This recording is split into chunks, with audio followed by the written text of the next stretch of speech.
उत्तर प्रदेश की राजधानी लखनऊ में मुख्यमंत्री योगी आदित्यनाथ ने जनता दर्शन के दौरान आम लोगों की समस्याएं सुनी हैं। बड़ी संख्या में लोग अपनी शिकायतें लेकर सीएम योगी के दरबार में पहुंचे। सीएम ने अधिकारियों को मौके पर ही निर्देश दिए कि हर फरियादी की समस्या का समयबद्ध और पारदर्शी तरीके से समाधान किया जाए। उन्होंने कहा कि जनता की सुनवाई सरकार की प्राथमिकता है। और लखनऊ में उत्तर प्रदेश विधान परिषद बजट सत्र 2026-27 के दौरान मुख्यमंत्री योगी आदित्यनाथ ने कहा कि पहले जहां सिर्फ कल्पवासी ही माघ मेले में आते थे, इस बार तस्वीर पूरी तरह बदल गई है।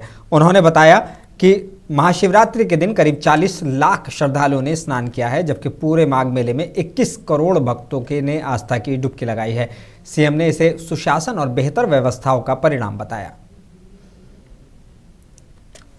आपने देखा होगा महाकुंभ के दौर महाकुंभ में 66 करोड़ से अधिक श्रद्धालुओं का आगमन। अभी प्रयागराज में माघ मेला संपन्न हुआ है, कल ही संपन्न हुआ है। कोई सोचता था प्रयागराज में माघ मेला में कल्पवासी आते थे, पौष पूर्णिमा से माघ पूर्णिमा तक 1 महीने का उनका आगमन होता था। और कल ही प्रयागराज के महाशिवरात्रि के आयोजन में प्रयागराज में 40 लाख से अधिक श्रद्धालुओं ने त्रिवेणी में स्नान किया। इस पूरे माघ मेले में पहले कुल कुछ लाख श्रद्धालु आते थे, उसमें कल्पवासियों की संख्या ज्यादा होती थी। और इस बार माघ मेले में 21 करोड़ से अधिक श्रद्धालु त्रिवेणी में स्नान किया है, तो आस्था की डुबकी लगाया है। यानी ये जो श्रद्धालु आ रहा है उसको व्यवस्था पर विश्वास है, सुरक्षा के प्रति वह आज निश्चिंत है। और लखनऊ में यूपी विधान परिषद के बजट सेशन के दौरान मुख्यमंत्री योगी आदित्यनाथ ने बड़ा दावा किया। उन्होंने कहा कि बीते 9 सालों में उत्तर प्रदेश ने बदलाव की ऐतिहासिक यात्रा तय की है। प्रदेश अपराध और अव्यवस्था से निकलकर अनुशासन और कानून के राज की ओर बढ़ा है। कर्फ्यू से जश्न तक, अशांति से आत्मविश्वास तक सरकार ने समस्याओं से समाधान की ओर मजबूत कदम बढ़ाए हैं। उत्तर प्रदेश के मुख्यमंत्री योगी आदित्यनाथ ने विपक्ष पर तीखा हमला बोला है। उन्होंने ये भी कहा कि विपक्ष का रवैया महिलाओं की गरिमा का अपमान है। सीएम योगी के मुताबिक ऐसी हरकतें समाजवादी पार्टी की सोच और नकारात्मक मानसिकता को दर्शाती हैं। उन्होंने साफ कहा कि महिलाओं के सम्मान के साथ कोई समझौता नहीं किया जाएगा। पिछले 9 वर्ष में उत्तर प्रदेश ने एक अपनी यात्रा तय की है। ये यात्रा अपराध और अव्यवस्था से अनुशासन का, कर्फ्यू से कानून के राज का, उपद्रव से उत्सव की यात्रा और समस्या से समाधान, अविश्वास से आत्मविश्वास की यात्रा है। जिस प्रकार का प्रतिपक्ष है उनसे इसकी अपेक्षा करना अपने आप में एक बेवकूफी जैसा होगा। और यही दृश्य हम सबको यहां देखने को मिला है। यह नारी शक्ति का भी अपमान है। एक इतना अनुभवी राजनेता जो सौभाग्य से आज प्रदेश की राज्यपाल के रूप में अपना मार्गदर्शन और नेतृत्व हम सबको प्रदान कर रही है, उनके प्रति इस प्रकार का भद्र व्यवहार इस समाजवादी पार्टी की वास्तविक सोच को, प्रतिपक्ष की नकारात्मक दृष्टिकोण को भी प्रदर्शित करता है। समाजवादी पार्टी के राष्ट्रीय अध्यक्ष अखिलेश यादव ने एसआईआर अभ्यास के दौरान उनके समर्थकों के नाम बड़ी संख्या में मतदाता सूची से हटाए जाने का एक बार फिर आरोप लगाया है। उन्होंने कहा कि ये लोकतांत्रिक प्रक्रिया के साथ खिलवाड़ है। किसी भी व्यक्ति द्वारा फॉर्म 7 भरे जाने की व्यवस्था रखी गई, क्योंकि जब आप ड्राफ्ट रोल में देखते हैं तो हर विधानसभा में कितने वोट कटे हैं वो डेटा दिखाई दे रहा है। लेकिन उन्हें ही लगा कि इतने वोट कटने के बाद भी शायद वो विधानसभा चुनाव नहीं जीत सकते हैं, इसलिए फॉर्म 7 लगातार भरने का ये काम शुरू किया गया है। अब आयोग के ही डेटा से पता चलता है कि बीएलओ द्वारा हटाए गए वोटों से लगभग 3 गुना, करीब 1,28,000 वोट अज्ञात लोगों ने फॉर्म 7 जमा कर कटवा दिए हैं। जो मैं डेटा पुराना दिखा रहा था वो यही था, ये वाला। वो शेयर कर लेंगे आपसे, शेयर कर लेंगे। वो फिगर्स ऊपर नीचे हो सकते हैं क्योंकि फिगर्स तो कंटिन्यूस बढ़ घट रहे हैं। तो इस तरह का है जो नोटिस आए हैं।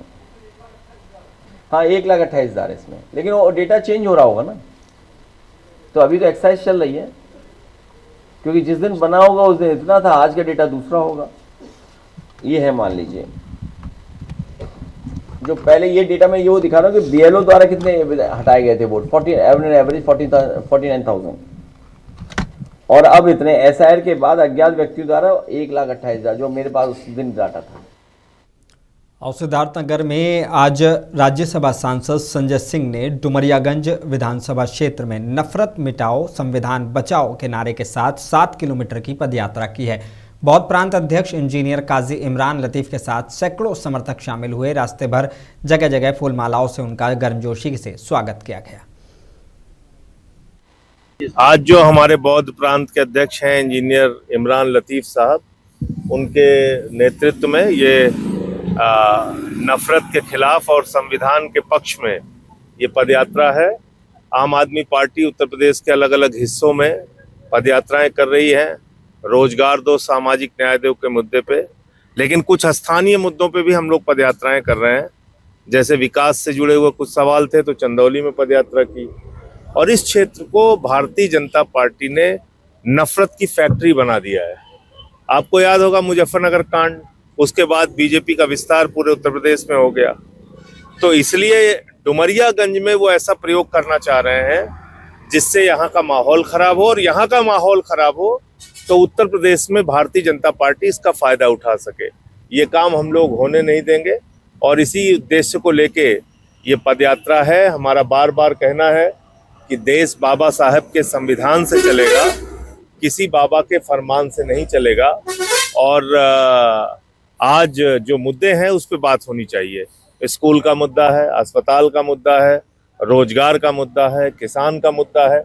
इन सवालों पर बातचीत होनी चाहिए, जिसके लिए इमरान लतीफ जी बराबर आवाज उठाते रहते हैं। हमारी पार्टी अब बराबर आवाज उठाती है। हम लोग और देहरादून में कांग्रेस नेता और पूर्व मुख्यमंत्री हरीश रावत ने राज्य सरकार पर जोरदार हमला बोला है। उन्होंने कहा कि ये सरकार बेकार साबित हुई और राज्य की नींव हिला दी है।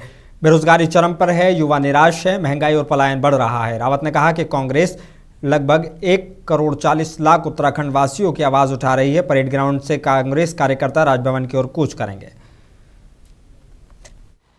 मुद्दा बहुत साफ तौर पर मुद्दा है इस निकम्मी सरकार को उखाड़ फेंकना है।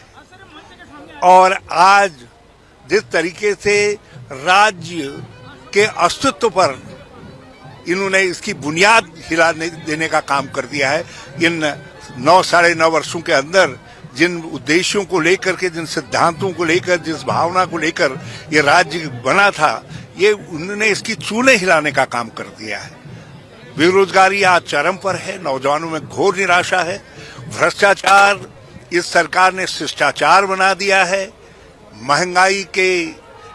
महंगाई का आलम यह है कि आम आदमी के लिए अपनी जिंदगी की गाड़ी आगे बढ़ाना कठिन हो रहा है।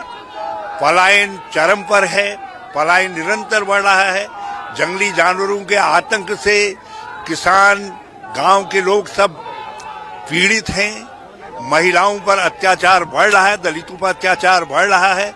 तो आम लोगों के जो सवालात हैं वो सवालात चीख करके कह रहे हैं। और कांग्रेस जन ये आम लोगों के 1,40,00,000 उत्तराखंडियों की जो आवाज है, जो उनकी भावना है, उसको लेकर के उसको उद्घाटित करने के लिए आज यहाँ परेड ग्राउंड आए हैं। यहाँ से सीधे राजभवन पर जो है हम हल्ला बोल करेंगे।